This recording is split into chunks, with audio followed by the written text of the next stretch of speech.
अब हम बात करते हैं ब्रेन डॉग पे। सो ब्रेन डॉग, इसको अगर मैं देसी भाषा में समझाऊं, सो दिमाग का आप इसको खाना कह सकते हैं। हमारे दिमाग को मजबूत रखने के लिए जो जो जड़ी बूटियां चाहिए, ठीक है, वो सभी ब्रेन डॉग के अंदर है। दिमाग कैसे मजबूत रखना है, अगर दिमाग मजबूत नहीं होगा तो क्या क्या प्रॉब्लम हो सकती है, 2-3 एग्जांपल्स हम लेते हैं। सबसे पहले तो एनसीईआरटी का मैं रिपोर्ट बता दूं। 2023 का रिपोर्ट है जहां पे एनसीईआरटी ने बताया था कि भारत में हर 3 में से 1 ऐसे स्टूडेंट हैं जिनको कहीं ना कहीं अटेंशन रिलेटेड डिसऑर्डर की समस्या है। यानी कि वो बच्चा जो है स्कूल जाता है, कॉलेज जाता है तो फोकस नहीं कर पाता, चीजों को मेमोराइज नहीं कर पाता, चीजों को प्रोसेस नहीं कर पाता, सुनता तो है लेकिन उसका ध्यान कहीं और रहता है। दैट मीन्स फोकस करने की प्रॉब्लम आ रही है। मोस्टली इसके जो रीजंस पाए गए वो एंजाइटी के वजह से या स्ट्रेस के वजह से भी ये चीजें बढ़ जाती है। और अगर किसी में स्ट्रेस की समस्या बहुत ज्यादा है, एंजाइटी की समस्या बहुत ज्यादा है, बर्नआउट की समस्या बहुत ज्यादा है, वैसे लोगों के न्यूरोट्रांसमीटर्स जो हैं वो कमजोर हो जाते हैं। ये न्यूरोट्रांसमीटर्स हैं क्या? देखिए, बहुत बड़ी बड़ी परिभाषा है, मैं सिंपल शब्दों में समझा देता हूँ। हमारे ब्रेन और बॉडी के बीच का जो कम्युनिकेशन होता है वो न्यूरोट्रांसमीटर्स की वजह से हो रहा है।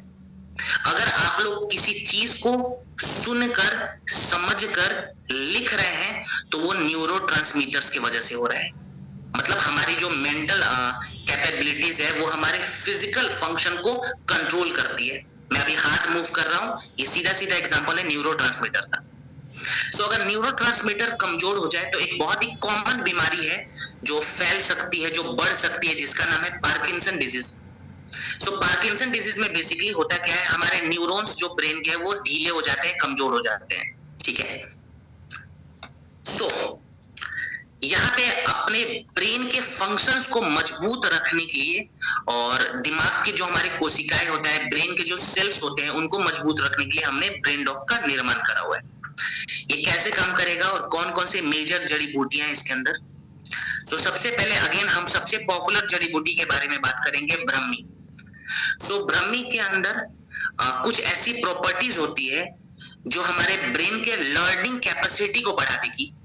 यानी कि जो इंसान जिसको डायमेंशिया की प्रॉब्लम है, जो चीजों को याद नहीं रख पाता, शॉर्ट टर्म मेमोरी लॉस भी कहते हैं, वहां पे भी ब्रह्मी बहुत अच्छा काम आएगा।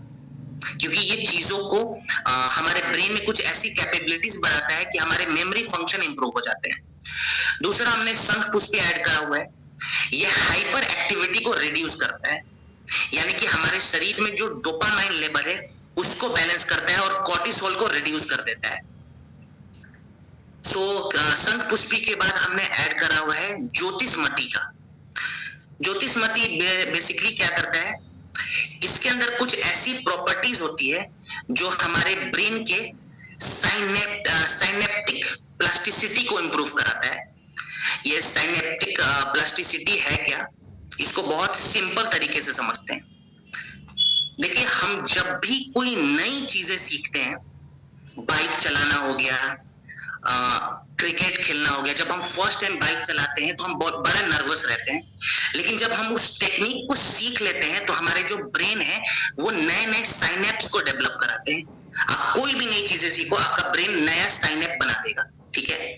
साइनेप डेवलप हो गया, अब साइनेप को हमें मजबूत करना है, उसको स्ट्रांग बनाना है, ठीक है।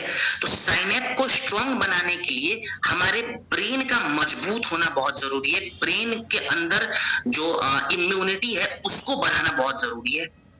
तो बेसिकली जो ज्योतिषमती है ये हमारे दिमाग के रोग प्रतिरोधक क्षमता को बढ़ाता है। अगर हमारा दिमाग का रोग प्रतिरोधक क्षमता बढ़ जाएगा तो जो साइनेप्स है वो बहुत ज्यादा स्ट्रांग हो जाते हैं।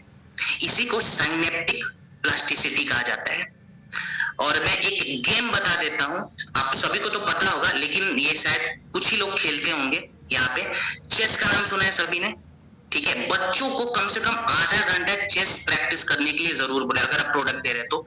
साइनेप्टिक प्लास्टिसिटी को इंप्रूव कराने के लिए सबसे बेस्ट गेम माना जाता है। इसके साथ रूबिक क्यूब आपने देखा होगा, जिसमें कलर्स होते हैं और क्यूब होता है वो, तो रूबिक क्यूब भी सॉल्व कराने के लिए जरूर बोले, ठीक है। जिनको भी अपनी मेंटल कैपेबिलिटीज को बढ़ानी है वैसे लोग चेस भी खेलेंगे और रूबिक क्यूब का भी प्रैक्टिस करेंगे। चलिए, तो ज्योतिषमती हमने ऐड करा है, देन हमने ऐड करा हुआ है तगारा। स्लीप साइकिल खराब हो गया है, ठीक है, या फिर न्यूरोट्रांसमीटर से डिस्टर्ब हो गए हैं, वहां पे तगारा काम आता है। क्लियर? सो ब्रेन डॉग हमें किस मात्रा में लेना है, कितने समय तक लेना है? तो 2 टाइम लेंगे, 10 से 15 ml मॉर्निंग में ब्रेकफास्ट के बाद 1 कप गुनगुने पानी के साथ और रात को 1 गिलास गुनगुने दूध के साथ। मॉर्निंग में ध्यान रखिए कि हमेशा इसको ब्रेकफास्ट के बाद ले, लंच के बाद नहीं, क्योंकि अर्ली मॉर्निंग जब हम ब्रेकफास्ट के बाद लेते हैं तो इसका जो प्रभाव है हमारे शरीर पे ज्यादा रहता है।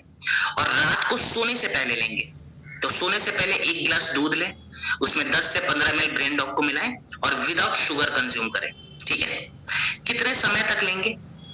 तो जो इंसान हेल्दी है, जिसको कोई प्रॉब्लम नहीं है, वो कम से कम 1.5 से 2 महीना लगातार ले, ठीक है, अपने ब्रेन फंक्शंस को और मजबूत रखने के लिए। जिनको कोई प्रॉब्लम है, जैसे डायमेंशिया की दिक्कत है, पार्किंसन डिजीज की दिक्कत है, वैसे लोग कम से कम 3 से 4 महीना लगातार लेंगे।